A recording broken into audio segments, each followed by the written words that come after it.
اب بہت سے لوگ کہتے ہیں کہ ہم بڑی عبادت کرتے ہیں، ہماری دعا قبول نہیں ہوتی، نماز بھی پڑھتے ہیں، بڑی عبادت کرتے ہیں، تلاوت بھی کرتے ہیں، ہماری دعا قبول نہیں ہوتی، یہ کہتے ہیں نا بھائی تیری نماز ہی قبول نہیں، اگر نماز قبول ہو تیری دعا قبول ہو، تیری عبادت ہی قبول نہیں نا، قبول ہو تو پھر تیری دعا قبول ہو نا۔ وہ عبادت جو قبول ہوتی ہے وہ لوگ ولیوں کے پاس کیوں جاتے ہیں،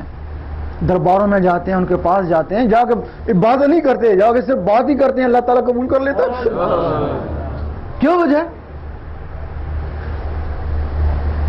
اس دنیا میں جو نظام ہے بجلی کا نظام ہے، یہاں موبائل فون پڑا ہے، فون ہے، اگر خالی فون ہے تو کچھ نہیں، جب اس میں بجلی آتی ہے تو یہاں سے بات امریکہ سے ہوتی ہے۔ یہ جو دنیا ہے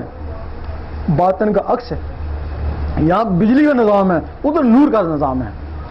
ادھر بھی تمہارے اندر ٹیلی فون لگا ہوا ہے، یہ تمہارا دل ہے نا، یہ تمہارا اللہ کے درمیان ٹیلی فون ہے، لیکن اس میں بجلی نہیں ہے نا۔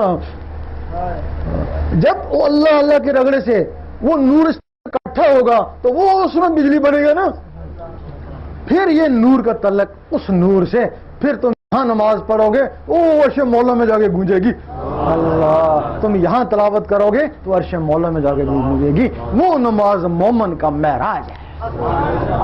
اور مومن کی تشریح صورت اجرات میں اعراب نے کہا ایمان لے آئے، اللہ تعالیٰ نے فرمایا نہیں، ان کو کہو صرف اسلام لائے، مومن تب بنو گے جب نور تمہارے دل میں اترے گا، جب دل میں نور اترے گا تب تم مومن بنو گے نا، تو جب تم مومن بن گئے تو مومن تو سارے پائی پائی ہیں،